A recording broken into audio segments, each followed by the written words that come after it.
मैं शिशिर सबकी खबर .com YouTube चैनल पर आपका स्वागत है। हम आपको पर्दे के पीछे की खबरें बताने के लिए आपके बीच आते हैं। एक बहुत बड़ी खबर चल रही है, पिछले 7-8 दिन से गतिरोध चल रहा है मध्य प्रदेश विधानसभा में। जीतू पटवारी जी ने जो कुछ किया था उस पर जो भारतीय जनता पार्टी की सरकार है और विधानसभा में जीतू पटवारी जी का निलंबन कर दिया गया था।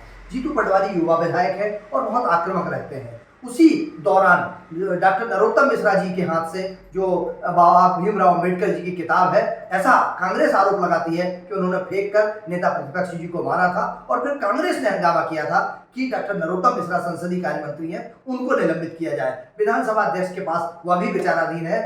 चूंकि आने वाले समय में 13 तारीख से फिर विधानसभा सत्र शुरू होगा, हम आपको बताएंगे कि पर्दे के पीछे विधानसभा में जो कुछ हुआ था अब क्या होने वाला है। हमारे साथ वरिष्ठ पत्रकार अग्नि बाण अखबार के संपादक श्री रविंद्र जैन जी हैं, आपका बहुत बहुत स्वागत है। रविंद्र जी, हमारे दर्शकों को बताइए कि आने वाले समय में विधानसभा की कार्रवाई पर में क्या होगा और ये जो हंगामा बरपा जा रहा है इस पर क्या आपकी जानकारी है।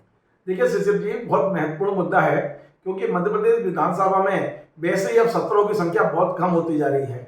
हम विधानसभा में जो जन समस्याओं के मुद्दे उठाना चाहिए वो उठाने से बहुत वंचित हो रहे हैं, क्योंकि जब विधानसभा बहुत कम समय के लिए लगेगी तो मुद्दे कैसे उठेंगे। और यही बात समझ में अब शायद नेता को आ रही है। 2 तारीख को जो अप्रिय घटनाक्रम विधानसभा में हुआ, अप्रत्याशित अप्रिय घटनाक्रम हुआ, जिसमें जीतू पटवारी ने भारतीय जनता पार्टी पर कुछ गंभीर आरोप लगाए थे। भारतीय जनता पार्टी का कहना है कि आधारहीन आरोप है, इसलिए उन्होंने जीतू पटवारी के निलंबन का प्रस्ताव रखा जो सर्वसम्मति से पारित हुआ और जीतू पटवारी को ध्वनि मत से, सर्वसम्मति से नहीं ध्वनि मत से पारित हुआ और जीतू पटवारी का निलंबन हुआ। जीतू पटवारी आज भी अपने उन तमाम सारे मुद्दों पर अड़े हैं, वो पीछे नहीं हटे हैं। इसी बीच में जो एक घटनाक्रम आज जिसका जिक्र आपने किया है वो अंबेडकर की पुस्तक नहीं है। विधानसभा में जो नियमावली है विधानसभा जिससे विधानसभा संचालित होती है वो पुस्तक थी। वो पुस्तक निश्चित तौर पर नरोत्तम मिश्रा जो संसदीय कार्य मंत्री हैं उनके हाथ से छिटकी है और वो गोविंद सिंह जी की ओर गई है। गोविंद सिंह जी ने उस पर आपत्ति भी की है।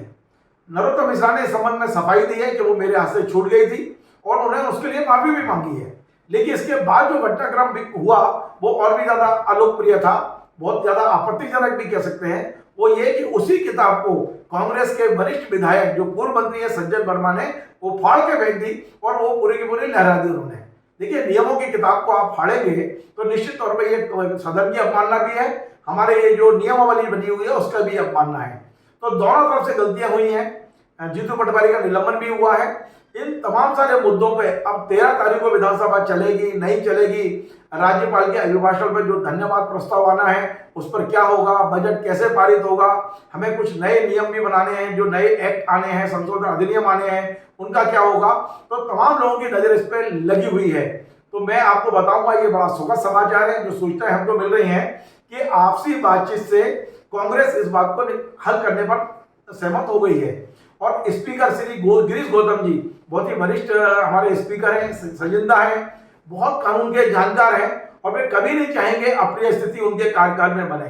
तो हमें जो सूचना मिल रही है कि टेलीफोनिक चर्चा सभी में हो गई है। हमारे संसदीय कार्य मंत्री, नेता प्रतिपक्ष डॉक्टर गोविंद सिंह जी, स्पीकर गिरीश गौतम जी, मुख्यमंत्री शिवराज सिंह जी चौहान और कांग्रेस अध्यक्ष कमलनाथ जी, इन 5 नेताओं के बीच में टेलीफोनिक चर्चाएं हो चुकी हैं और यह सहमति बन गई है कि जैसे ही 13 तारीख को सदन सम्मिलित होगा, सर्वसम्मति से एक प्रस्ताव लाया जाएगा और जीतू पटवारी का निलंबन रद्द होगा और फिर उसके बाद में राज्यपाल के अभिभाषण पर चर्चा होगी। जो धन्यवाद प्रस्ताव है वो पारित किया जाएगा, शायद 13 को ही कर लिया जाए और उसके बाद में जो बजट प्रस्तुत किया गया है, बजट के विभागवार संक्षिप्त चर्चा करा के, क्योंकि बहुत जल्दी ये बात लग रहा है कि मुझे बहुत ज्यादा विधानसभा चलेगी नहीं, संक्षिप्त में ही वो बजट पारित कराया जाएगा और बजट के बाद में जो भी एक नए अधिनियम या संशोधन आए हैं उनको किया जाएगा, यानी शासकीय कार्य निपटाया जाएगा।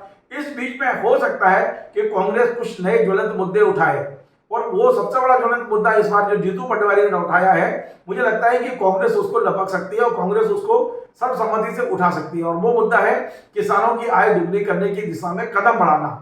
जैसा कि जीतू पटवारी का कहना है कि विधानसभा एक बार प्रस्ताव पारित करे कि किसानों की जो फसल है, खासकर गेहूं, उन्हें 3,000 रुपए क्विंटल खरीदा जाए। यदि वो करते हैं तो निश्चित तौर पर उनकी आय बढ़ेगी और उनको एक सुरक्षा कवच मिलेगा किसानों को।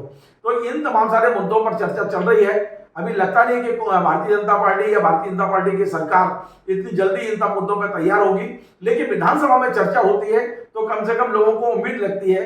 तो मुझे लगता है कि 13 तारीख को आम सहमति बनेगी और उसके बाद तो विधानसभा चाहे वो 10 दिन चले, 5 दिन चले, 27 तक चले ना चले, क्योंकि विधिवत 27 तक चलना है, हो सकता है पहले तक चले, लेकिन शांति से विधानसभा चलना चाहिए, मुद्दों पर चर्चा होना चाहिए और कुछ सकारात्मक रिजल्ट मिलना चाहिए। मध्य प्रदेश की जनता भी ये चाहती है, हम मीडिया कर्मी भी ये चाहते हैं कि विधानसभा शांति से चले और जनहित मुद्दों पर चर्चा हो। बिल्कुल रविंद्र जी, हम सबकी खबर के सारे दर्शकों को ये बताना चाहते हैं कि पर्दे के पीछे आने वाले समय में क्या होगा, यह हम वरिष्ठ पत्रकार श्री रविंद्र जैन जी के माध्यम से बताते हैं आपको। और हमारी कोशिश, हम आदरणीय स्वर्गीय डॉक्टर भीमराव अंबेडकर साहब की जो किताब थी संविधान पर लिखा था, चूंकि विधानसभा में इस पर चर्चा हो रही थी, ये सब विधानसभा की जो नियमावली थी उस किताब की चर्चा कर रहे थे। और यदि आपको हमारा कार्यक्रम पसंद आता है तो आप इसको सब्सक्राइब कर सकते हैं, लाइक करें, शेयर करें और बने रहिए सबकी खबर.com पर। हम ऐसी ही महत्वपूर्ण खबरें आपको देते रहेंगे। हमें अनुमति दीजिए। नमस्कार। धन्यवाद।